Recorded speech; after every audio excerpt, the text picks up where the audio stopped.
السلام علیکم، میں ہوں فیصل محمد اور آپ دیکھ رہے ہیں ہمارا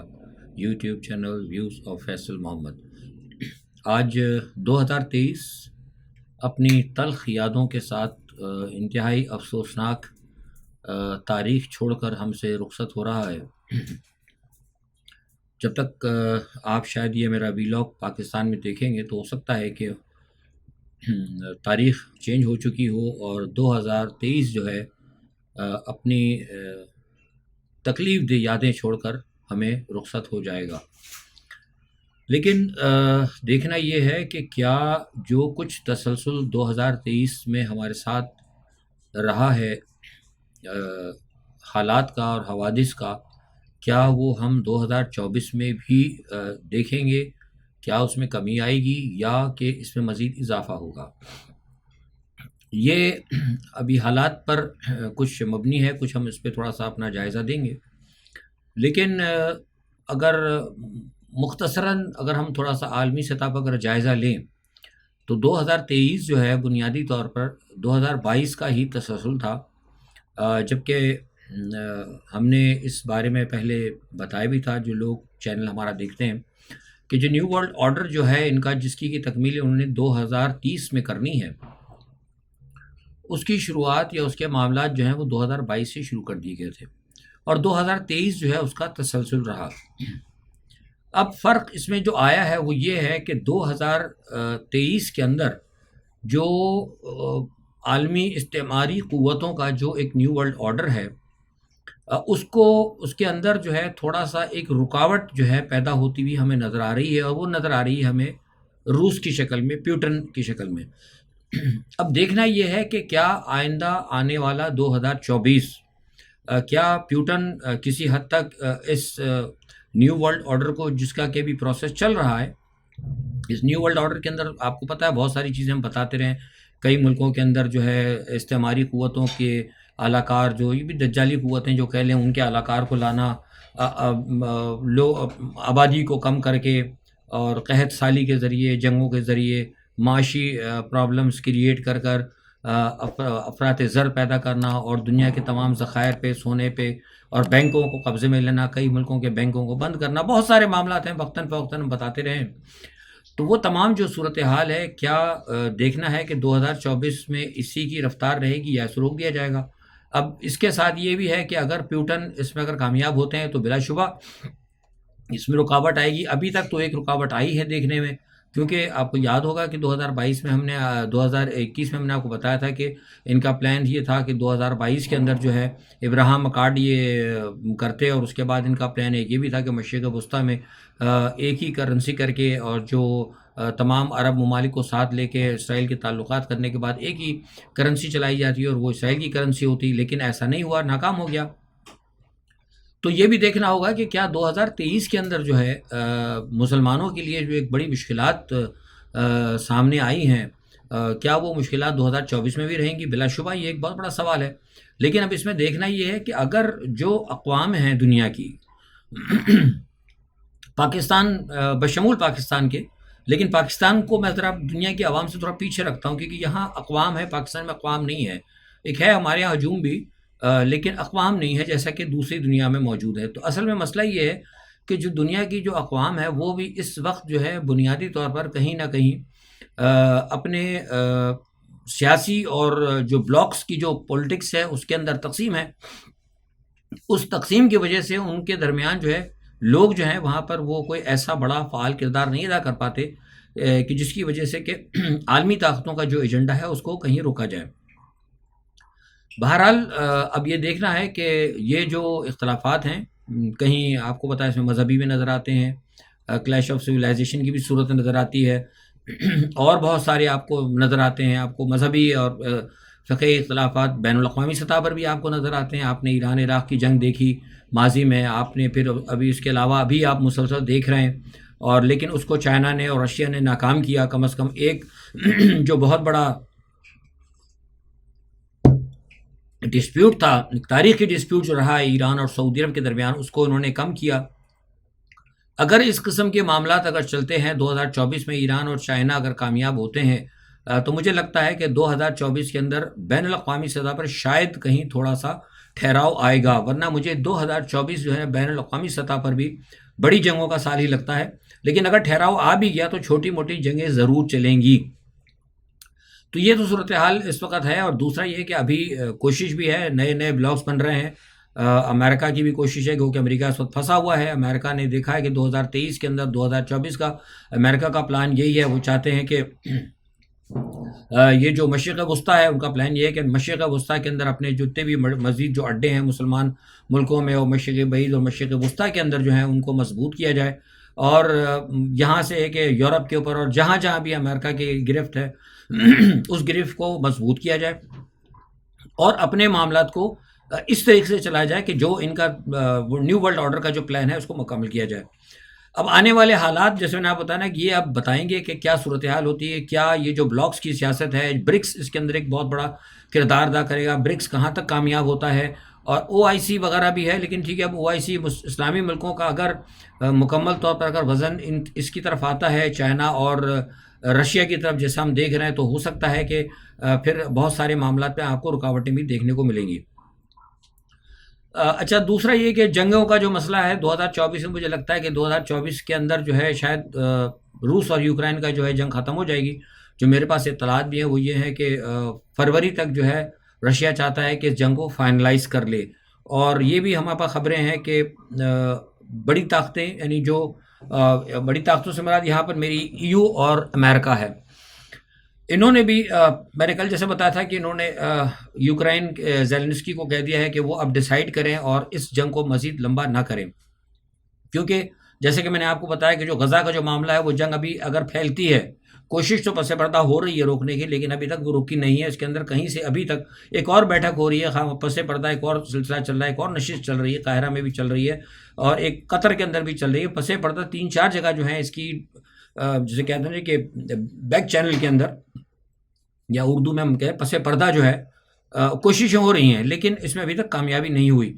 تو امریکہ کی کوشش یہ ہے کہ اگر یہاں پر اگر کامیابی نہیں ہوتی تو کم از کم جو ہے 2 فروری 2024 تک ہر صورت میں یوکرائن کے تنازع کو کم کر کے کم از کم جو ہے نا یہاں پہ تھوڑا سا ان کو سانس لینے کا موقع مل جائے۔ یہ نہ سمجھے کوئی کہ اگر وہ امریکہ چاہتا ہے کہ رشیا کو مطلب یا کسی اور کو، ان کے پاس اسلحہ ختم ہو رہا ہے۔ میں نے آپ کو بتایا یورپ کے اندر اس وقت بیسکلی حقیقت یہ ہے کہ یورپ کے پاس اسلحے کا سخت فقدان ہے، اور امریکہ کے پاس بھی اسلحے کا سخت فقدان ہے، اور جو ساری دنیا کے اندر جو بڑھتی ہوئی ریسیشن ہے اس کی وجہ سے اتنی تیزی سے اسلحہ سازی کرنا بھی ذرا مشکل ہوتا جا رہا ہے، اور ایک ساتھ 2-3 فرنٹ کے اوپر جو ہے نا اسلحہ بنانا اور امیجیٹلی اس کو یوز کرنا، اور پھر کیونکہ 3 سا ہوتا ہے نا، ایک تو اسلحہ بنایا آپ نے، نمبر 2 اس کے بعد پھر اس کو یوز کرنا ہے، پھر اس کے بعد ان کو ملکوں کو تقسیم کرنا ہے، اور اس کے بعد پھر اس کو یوٹیلائز کرنا ہے۔ اچھا، اب وہ آپ جس کی مدد کر رہے ہیں وہ تو آپ کر رہے ہیں، لیکن اگر کل کو اگر مثال طور پر اگر نیٹو کے اندر 12 ملک ہیں، 12 ملکوں میں سے اگر 6 کے اوپر حملہ ہو جاتا ہے، اگر رشیا اٹیک کر دیتا ہے، تو ان 6 ملکوں کو کے لیے اپنا اسلحہ بھی چاہیے ہوگا، تو وہ کیا اپنے لیے اپنی اقوام کی وہ کریں گے دفاع، یا پھر یہ رشیا کی یا امریکہ کے پیچھے جائیں گے؟ تو یہ ساری چیزیں جو ہے نا اس وقت جو میں آپ سے جنرل تجزیہ دے رہا ہوں، یہ ساری میں جو میرے پاس جو معلومات ہیں مختلف تھنک ٹینک سے، میں اس کو اپنی زبان میں بتانے کی کوشش کر رہا ہوں۔ تو ان کو جو ہے نا اس وقت یہ کوشش ہے کہ اس قضیے کو نا کم از کم عارضی طور پر روک دیا جائے، اور زیلنسکی کو کہا جا رہا ہے کہ آپ بہتر ہے کہ ہتھیار ڈال دیں، کیونکہ اگر رشیا جیسی بڑھ رہا ہے، رشیا بہت بڑھ رہا ہے، رشیا نے میں نے بتایا کل بھی حملے کیے، کل بہت بڑے حملے کیے رشیا نے، گو کہ آج بیلگورود کے اوپر گزشتہ رات بیلگورود پہ یوکرین نے بڑا جوابی حملہ کیا ہے، لیکن اس حملے میں رشیا کا نقصان ہوا، لیکن رشیا کے لیے نقصان کچھ نہیں ہے۔ اصل تو مسئلہ یہ ہے کہ رشیا جس طرح میں نے بتایا کہ وہ لویو کے اوپر، لویو اس کے اوپر پورا قبضہ کر چکا ہے، لویو کے اوپر جو ہے ان کو شکست ہو چکی ہے، خارکیف ہے، ڈوہانسک ہے، لوہانسک، وہ سارے کے سارے جو ہے مطلب وہاں سے یہ یوکرائن کی فوج جو ہے ہٹتی جا رہی، پیچھے ان کے قدم اکھڑ گئے ہیں، اور اب تو صورتحال یہ ہو گئی ہے کہ یوکرائن کے پاس فوجی نہیں ہے لڑنے کے لیے۔ اچھا، اسلحہ تو چلے امریکہ دے گا، فوجی کہاں سے لے کے آئیں گے؟ اب مجھے یہ بتایا گیا تھا، میں نے گزشتہ دنوں اپنے ویلاگ کے بعد جب میں نے وہاں سے معلومات کی تھی، کل ویلاگ تو میں نے کر دیا تھا رات کو، تو ان سے جب پتہ لگا تو وہ یہ کہہ رہے ہیں کہ جناب فوجیوں کی پوزیشن یہ ہوگی کہ وہ جیلوں سے قیدیوں کو لے کر آ رہے ہیں، اور یوکرین سے، اور ان کو یہ کہا جا رہا ہے کہ وہ جائیں محاذ کے اوپر، ان کو ہلکی سی ٹریننگ دے کے ان کو بھیجا جا رہا ہے، ان کو کہا جا رہا ہے کہ اگر ہم یہ جنگ جیت جائیں گے، ہم جنگ جیت رہے ہیں، اگر ہم جنگ جیت جاتے ہیں تو آپ کو انعام بھی ملے گا، پیسے بھی ملیں گے، اور آپ کی سزا بھی معاف ہو جائے گی۔ تو اس صورتحال کے اندر مجھے لگتا ہے کہ یوکرین کو نا ہر صورت کے اندر ہتھیار ڈالنا پڑے گا، اور یہ ہو سکتا ہے کہ شاید 2024 کے اندر فروری میں یہ جنگ کم از کم مجھے لگتا ہے کہ شاید بند ہو جائے۔ اچھا اب یہ تو ہے دوسرا عرب ملکوں کا بھی آپ کے سامنے ہے. عرب ملکوں کا میں نے بتا دیا. عرب ملکوں نے فیصلہ کرنا ہے. اگر وہ کھڑے ہوتے ہیں امریکہ کے ساتھ تو پھر 2024 جو ہے نا پھر عرب ملکوں کے لیے جو ہے بڑی تباہی کا سال ہوگا. یہ میں آپ کو بتا رہا ہوں. اور اگر یہ جا کر اس وقت کھڑے ہوتے ہیں چین اور روس کے ساتھ اور ایک اپنا الائنس بناتے ہیں تو پھر ان کے لیے جو ہے نا کم از کم کچھ عرصے کے لیے ہو سکتا ہے کہ کچھ بہتری کی صورت آئے. بہرحال دیکھتے ہیں کہ اب یہ کیا مسئلہ ہوتا ہے. اچھا اس کو تھوڑا سا دیکھ کے اگر آگے ہم چلیں پاکستان کی طرف. پاکستان کو ہم دیکھ لیتے ہیں کیونکہ لوگوں کی زیادہ انٹرسٹ پاکستان سے ہوتی جا رہا ہے. ہمارا تعلق بھی پاکستان سے. دیکھیے پاکستان کے اندر بھی جو ہے نا 2023 کی یادیں جو ہے نا انتہائی تلخ رہی ہیں. آج میں دیکھ رہا تھا ٹی وی کے اوپر وہ بڑی باتیں ہو رہی تھی کہ جناب وہ ایسا ہو جائے گا 24 کا. بہرحال اس پہ ہم بات کرتے ہیں. لیکن ایک خبر جو ہے نا وہ یہ میں دیکھ رہا تھا کہ صبح سے جناب وہ ظاہر ہے کیونکہ نیو ایئر کی وجہ سے میں بھی 1-2 دن سے دفتر نہیں جا رہا ہوں, آفس میں کہیں نہیں جا رہا, تو ظاہر ہے ٹیلی ویژن وغیرہ بھی دیکھ لیتے ہیں خبریں وبریں. انٹرنیشنل نیوز کے ساتھ تو خیر ہمارا رابطہ ہوتا ہی ہے. اس میں یہ کہا جا رہا تھا کہ جناب وہ آج کراچی کے اندر میں دیکھ رہا تھا کہ جناب وہ بڑی زبردست تیاری کی جا رہی ہے اور بڑی تیزی کے ساتھ جناب وہ پولیس کو کیا ہے, الرٹ کیا ہے ادھر ادھر سب جگہ. لاہور وار میں بھی کبھی کوئی ہوائی فائرنگ نہ ہو. کراچی پولیس کی اور سندھ پولیس کی حرکتیں دیکھ کے مجھے اتنی حیرت ہوتی ہے. ان کو یہ نئے سال کے اوپر ہوائی فائرنگ یاد آ رہی ہے کہ ہوائی فائرنگ نہیں ہونی چاہیے. اور وہاں کے جو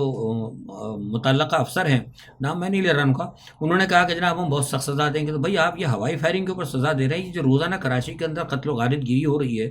2 منٹ میں ادھر سے آتے ہیں, نہ کوئی عورت محفوظ ہے, نہ کوئی بچہ محفوظ ہے, نہ کوئی موٹر سائیکل پہ محفوظ ہے, نہ کوئی رکشے میں محفوظ ہے, نہ کوئی ٹیکسی میں محفوظ ہے, نہ کوئی اپنے گھر میں محفوظ ہے. تو ان کو جو وہ آ کے سریعام وہ تو ہوائی فائر بھی نہیں کرتے, وہ تو مار دیتے ہیں. اگر پرس نہ دیں آپ, گھڑی نہ دیں تو وہ تو آپ کو مار دیتے ہیں, موبائل نہ دیں تو مار دیتے ہیں. ان کو روکنے کی زیادہ فکر جو ہو رہی, ان کو یہ کہ ہوائی فائرنگ نہ ہو. مطلب یہ کس قسم کی ہماری مطلب یہ ارباب اختیار ہیں. یہ پتہ نہیں قوم بھی ہماری سوچتی نہیں کہ بھائی ان سے پوچھیں پولیس افسران سے, یہ بیٹھ کے جہاں کانفرنس کرتے ہیں, یا وہ صحافی بھی پوچھیں کہ آپ کچھ ہوائی فائرنگ کی بڑی فکر ہو رہی ہے, لیکن جو ریل جو فائرنگ ہو رہی ہے اس کو روکنے کے لیے آپ کے پاس کیا تدارک ہے, اس کی کیا آپ کے پاس پوزیشن ہے, اس کے حوالے سے تو کچھ نہیں پوچھا جاتا. یہ سڑکوں پہ جو قتل عام ہو رہا ہے.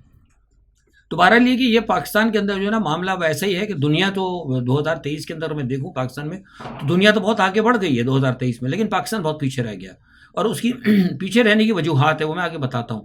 اچھا خبر اس میں یہ ہے کہ جناب وہ اسلام آباد میں آپ کو پتا ہے کہ تمام صوبوں کے اندر وہ ٹریبونل بنا دی گئے ہیں کہ بھئی جو مسترد شدہ جو درخواستیں ہوں گی ان کے اوپر وہ غور کریں گے, اور یہ ٹریبونل کام تو کریں گے. لیکن میں نے آپ کو پہلے بتا دیا تھا کہ جو حکومت یہ لے کے آ رہے ہیں, جو چیزیں سامنے آ رہی ہیں وہ سب آپ کو پتا ہے. میں نے بتا دیا کہ یہ جو انتخاب الیکشن تو نہیں ہو رہا ہے, یہ سلیکشن ہو رہا ہے. اور جو حکومت بنے گی میں نے آپ کو کل بتا دیا تھا, اب وہ بتا دو کچھ لوگ سمجھ نہیں پائے تھے میرے تھم کو دیکھ کے, تو وہ حکومت جو بن رہی نا وہ IPDM کی حکومت بن رہی ہے. اب آپ لوگ پریشان ہوں گے, آپ لوگ یار یہ IPDM کیا ہوتا ہے. IPDM جناب یہ ہے کہ IP جو ہے نا وہ استحکام پاکستان کو ہے, اور وہی پھر PDM جو ہے نا وہ پاکستان ڈیموکریٹک موومنٹ سے, یعنی آئی جو ہے وہ استحکام کو لے لیں آپ, PDM پرانا ہے تو استحکام ہے پاکستان ڈیموکریٹک موومنٹ. ان کی حکومت آ رہی ہے. میں نے آپ کو کل بتانے کی کوشش کی, میں بولنا نہیں چاہ رہا تھا کیونکہ لوگ کہتے ہیں کہ یار آپ یہ پتہ نہیں کیا, تو اب میں نے کیونکہ لوگ تھم نہیں سمجھ پائے تھے تو میں نے آپ کو بتا دیا کہ IPDM کی حکومت بنانے کا فیصلہ ہو گیا. یہ ایک متحدہ حکومت ہوگی, اس میں یہ اکثریت کسی کو نہیں دیں گے جو بھی کروانے والے. لیکن یہ جو ہے نا میں سمجھتا ہوں کہ یہ کوئی الیکشن نہیں ہے, یہ سلیکشن ہے. میں آپ کو پہلے بھی کہتا رہا ہوں. اور جو لوگ یہ کہتے ہیں کہ اس قسم کے الیکشن سے پاکستان کے اندر کوئی سیاسی استحکام آئے گا, وہ بھی میں بتا رہا ہوں کہ وہ بہت بڑی غلطی پر ہیں. یا جو ان کو کہہ رہے ہیں وہ جو بھی کوئی ہو, XYZ کوئی سا بھی ہو, کوئی چاہے وہ چیف جسٹس ہو, چاہے وہ بڑے سے بڑا تجزیہ نگار ہو, اگر وہی کہہ رہا ہے کہ صورتحال میں استحکام پاکستان مطلب پاکستان میں استحکام آئے گا, تو میں سمجھتا ہوں وہ آپ عوام کے ساتھ جو نا غلط بیانی کر رہے ہیں. شہباز شریف صاحب کی ایک بات بتا دوں, میں نارملی بات کرتا نہیں, لیکن جب کچھ قسم کو کوئی ایسی بات کرتے ہیں جس سے پھر بڑی کوفت ہوتی ہے تو میں ان سیاستدانوں کا ذکر کر دیتا ہوں, ورنہ نارملی کرتا نہیں. کل انہوں نے, میں ان کی تقریر اتفاق سن رہا تھا, وہ جلسے سے خطاب کرنے میں کہہ رہے تھے اپنے کہ جناب ہمارے پاس پانی نہیں ہے, ہمیں احساس ہے, ہمارے پاس بجلی نہیں ہے, کوئی بات نہیں, ہمارے پاس گیس نہیں ہے, کوئی بات نہیں, لیکن میرے پاس جناب یہ نوجوان موجود ہے. یہ کتنے بے وقوف قسم کے ڈفر قسم کے, معذرت کے ساتھ لفظ استعمال کر رہا ہوں, سیاستدان ہے کہ جو قوم کو بنیادی سہولت نہیں دے سکتے, پینے کا پانی دے سکتے, گیس نہیں دے سکتے, بجلی نہیں دے سکتے, لیکن کہہ رہے ہیں نوجوان ہمارے پاس موجود. بھائی نوجوانوں کو لے کر آپ کیا کرو گے؟ مطلب کسی بھی جماعت کے پاس, میں آپ سے کہہ رہا ہوں نا, کسی بھی جماعت کے پاس کوئی پلان نہیں ہے. میں آپ کو حقیقتاً بتا رہا ہوں کہ پاکستان میں اگر یہ صورتحال اس طرح رہا, سمجھ گئے, تو مجھے نہیں لگتا کہ یہ کیا کہتے ہیں کہ پاکستان کو آگے جائے گا. جیسے میں نے کہا نا کہ لوگ غلط باتیں کر رہے ہیں. پاکستان کے اندر کوئی بھی مطلب استحکام نہیں آ سکتا. میں نے گزشتہ دنوں بھی آپ کو اشارہ کیا تھا, میں نے ایک لنڈن کے اندر IMF کی ایک شخصیت ہیں, ان سے بات ہو رہی تھی. Is not belonging from Pakistan. تو ان سے جب بات ہوئی ہے عمران خان کے حوالے سے, تو انہوں نے یہ کہا, اپنے الفاظ میں بتایا تو آپ کو, انہوں نے کہا تھا کہ آپ سے بہت بڑی غلطی ہو گئی, آپ کے ساتھ بڑا مس ہیپ ہوا ہے کہ آپ نے ایک چلتی ہوئی عمران خان کی حکومت کو گرا کرنا, آپ جو ہے نا عالمی استعماری قوتوں کے ہتھ کنڈے میں پھنس گئے آ کے. یہ بالکل صحیح بات ہے ان کی. اب آپ دیکھ لیں آج اب کیا صورتحال ہے. اگر پاکستان جس وقت عمران خان تھا تو کیا حالات تھے, صحیح جا رہے تھے. اب وہ کہتے ہیں آپ کو ضرورت ہی نہیں تھی IMF کی طرف جانے کی, کیونکہ آپ کے جو معاملات ہو گئے تھے, آپ کس طرح چل سکتے تھے. آپ کو پتا ہے عمران خان کے دور میں پیسہ بھی آ رہا تھا, اور وہ خود کہتے ہیں کہ پاکستان کی جو ساری دنیا کے اندر پاکستان کے لوگ موجود ہیں, اتنے متمول قسم کے لوگ موجود ہیں, اور پاکستان کے اندر اتنی کیپیسٹی موجود ہے, پاکستان کی اسٹریٹیکل پوزیشن ایسی ہے, پاکستان کی افرادی قوت ایسی ہے کہ آپ جو ہے کم از کم 2-3 سال کے اندر نکال سکتے تھے. لیکن وہ کہتے ہیں کہ جو آپ کے اوپر رول کر رہے ہیں وہ لوگ نہیں چاہتے کہ پاکستان جو ہے نا مزید جو ہے مطلب آگے جائے, اس کے اندر استحکام آئے. تو کہنا ہے کہ یہ جو آپ نے کیا نا عمران خان کو ہٹا کے رکھنے کے بعد, اس نے کہا کہ اب آپ جو ہے نا پھنس چکے ہیں بہت بری طریقے سے. یہ میں نہیں کہہ رہا, یہ ایک بندہ کہہ رہا ہے, بہت بہت اہم شخصیت ہے, وہ اسٹل ابھی ہے کسی تھنک ٹینک کے ساتھ ابھی وہ کام کر رہا ہے ویسٹ کے اندر. تو مطلب اب پھر یہ کہا جاتا ہے کہ نہیں, اب میں تو آپ سے 8 مہینے سے کہہ رہا ہوں, تو پھر لوگ کہتے ہیں کہ جی فیصل صاحب آپ وہ مطلب مایوس. بھائی مایوسی کہاں پھیلا رہا ہوں میں جو بات کہہ رہا ہوں ابھی میں, اچھا چلے میں میری بات یوں کہ نہ مانے. ابھی آپ کو پتا ہے کہ ورلڈ بینک کا جو ڈائریکٹر ہے, جو کنٹری میں نے ہے اس کا, اس نے کیا کہا ہے, اس نے بھی کہا ہے کہ پاکستان کے اندر غربت بڑھ رہی ہے. آج آپ دیکھ لیں کیا حال ہے. تو کیسے دیکھیے, جب تک میں بارہا کہہ رہا ہوں کہ جب تک آپ سیاسی استحکام لے کر نہیں آئیں گے, پاکستان کے اندر جو ہے بالکل معاشی استحکام نہیں آئے گا. سب غلط بات ہے. کوئی بھی مجھے پاکستان کے اندر, جیسے میں نے آپ سے کہا نا کہ بالکل یہ استحکام آتے ہوئے نظر نہیں آ رہا. ملک بالکل درست جا رہا تھا. ویسٹ کے کہنے کے اوپر PDM جو ہے, جو کہ ویسٹرن بلاک کی یا مغرب کی جو ایجنٹ ایک سیاستدانوں کو جو بلاک ہے, اس کے حوالے آپ نے اس کو PDM کو کیا. بنیادی طور پر آپ چاہتے یہ تھے کہ پاکستان کو ڈسٹرکشن کی طرف لے آ جائے, لہٰذا آپ نے وہ پاکستان ڈسٹرکشن موومنٹ کے حوالے جو کنٹری کو کیا, عمران خان کو ہٹایا. اور اب دیکھ لیں, اب صاف واضح ہو رہا ہے سیاستدانوں کو, آپ دیکھ لیں سب کو اپنے 75% جو ہے نا PTI کے امیدواروں کے انہوں نے کاغذات جو ہیں مسترد کر رکھے ہیں. تو کس طرح کہا جا سکتا ہے یہ انتخابات شفاف ہیں؟ ہاں ایک طریقے سے شفاف ہیں, یہ بات میں مانتا ہوں, ایک طریقے سے ماننا پڑے گا, بہت شفاف ہے. اتنے شفاف اور اتنے صاف ہیں کہ سر عام جو ہے نا لوگوں کو اٹھایا جا رہا ہے. یعنی جو تجویز کنندہ ہے اس کو بھی اٹھایا جا رہا ہے کیمرے کی آنکھوں کے سامنے, جو تائید کنندہ ہے اس کو بھی اٹھا رہے ہیں. اس سے بڑھ کے شفافیت تو ہو ہی نہیں سکتی نا, مطلب کوئی ڈھکی چھپی بات نہیں ہے. وہ کہہ سکتے ہیں نا بڑے صاف انتخابات ہیں, ہم نے جس کو اٹھانا ہے سب کے سامنے اٹھایا ہے, بڑی صفائی سے اٹھایا ہے, بڑی ایمانداری سے اٹھایا ہے, تو ہم نے اٹھا کے لے گئے ہم سب کو. تو اس طریقے سے جو ہے نا مجھے لگتا ہے کہ جس طریقے سے الیکشن ہو رہے ہیں, 8 فروری کو جو سلیکشن ہو رہی ہے, اس سے 2024 میں پاکستان کے لیے میرے پاس کم از کم کوئی بھی اچھی خبر نہیں ہے. بہرحال اللہ تعالیٰ کی ذات بہتر کرنے والی, فیصلے تو اوپر سے ہوتے ہیں. اچھا دوسرا ایک بات یہ ہے کہ الیکشن جو ہے یہ متنازع ہی رہیں گے. بہرحال میں آپ کو مختصراً بتا دوں, زیادہ سے بات نہیں کروں. فضل الرحمان صاحب کی جو نا کل ایک بات ہو رہی ہے, میں نے آپ کو بتایا بھی تھا, وہ تقریب کے اندر گئے تھے, تو فضل الرحمان صاحب وہاں موجود تھے, ان کے صاحبزادے کی زرداری صاحب موجود تھے, ان کے صاحبزادے کی تقریب میں, لیکن نواز شریف نہیں آیا. میں نے ذرا سا معلومات کرنے کی کوشش کی, تو کچھ ان کے قریبی ذریعے سے پتہ لگا کہ دوبارہ ان کے درمیان تھوڑی سی کچھ ناراضگی ہوئی ہے. ناراضگی اس بات پہ ہوئی کہ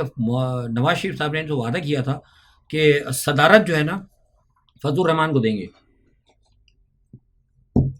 جب ان کی ابھی دوبارہ ملاقات ہوئی تھی, میں نے آپ کو بتایا تھا. لیکن جو ویسٹ ہے, اب کھل کے بتا دیتا ہوں, ویسٹ جو ہے نا کسی بھی داڑھی والے کو نا صدر پاکستان نہیں دیکھنا چاہتا. کھل کر بتا رہا, کوئی نہیں بتائے گا, ٹو بی ویری فرینک. وہ کسی بھی داڑھی والے کو یا کسی بھی کوئی بھی ہو, مطلب یہ تو فضل الرحمان تو خیر میں نہیں کہتا وہ مذہبی شخصیت ہے, لیکن ایون کوئی بھی اگر داڑھی والا ہو, وہ تارڑ کو انہوں نے برداشت کر لیا تھا, وہ بہت کافی تھا, لیکن وہ برداشت نہیں کرنا چاہتے, سمجھ گئے. تو لہٰذا انہوں نے کہہ دیا کہ نہیں بھائی یہ کام نہیں چلے گا, ہمیں یہ منظور نہیں, تو لہٰذا پھر آپ کسی کو لیں, سمجھ گئے, کوئی بھی داڑھی مونڈا بندہ لیں. وہ داڑھی مونڈا بندہ آپ کو صرف زرداری کے علاوہ اور کوئی نہیں ہے, کیونکہ زرداری میں نے آپ کو بتایا کہ انٹرنیشنل اسٹیبلشمنٹ کے بہت قریب ہیں. تو اب مسئلہ یہ پھر دوبارہ طے پایا ہے کہ زرداری صاحب جو ہے صدر ہوں گے, یا پھر ہو سکتا ہے کہا جا رہا ہے کہ جہانگیر ترین کو بنائے, لیکن جہانگیر ترین بہت نیچے ہے ابھی, جہانگیر ترین کو کہیں اور لے کے آئیں گے. اب مسئلہ یہ ہے کہ اندر جو مین شخصیات چلیں گی اس میں نواز شریف صاحب ہوں گے, زرداری صاحب ہوں گے اور جہانگیر ترین ہوں گے. ان 3 لوگوں کو لے کے جائے گا, یہ مین 3 ہوں گے. نیچے پھر جو ہے کہاں لے کر آتے ہیں, فضل الرحمان صاحب کو فٹ کرتے ہیں, کیونکہ PDM کو لے کے چلنا ہے. تو یہ کیا ہوتا ہے ابھی پس پردہ جو ہے نا اس کے اوپر بہت ساری بات چیت چل رہی ہے، لیکن کہنے کا جو مقصد ہے وہ یہ ہے کہ 2023 کے اندر جو یہاں پر عمران خان کو ہٹانے کے بعد جو جوڑ توڑ کی سیاست اور جو اٹھا پٹک کی سیاست، مداخلت کی جو سیاست شروع ہوئی تھی، وہ سیاست ابھی بھی جاری ہے اور 2024 میں بھی مجھے لگتا ہے کہ یہ جوڑ توڑ کی مداخلت جاری رہے گی۔ بہرحال ہم دعا کرتے ہیں کہ اللہ تعالیٰ سے کہ آنے والا سال جو ہے ہمارے لیے کوئی اچھی خوشیوں کا موجب بنے، کیونکہ ہماری طرف سے ہماری حرکتیں اور ہمارے اتوار تو ایسے نہیں ہیں، لیکن ہو سکتا ہے کہ شاید اللہ تعالیٰ خود ہمارے لیے کوئی بہتری کی صورت پیدا کرے۔ آج کے لیے اتنا ہی، اپنا بہت خیال رکھیے گا۔ آنے والے 20 سال کی میری طرف سے آپ سب کو مبارکباد۔ اللہ حافظ۔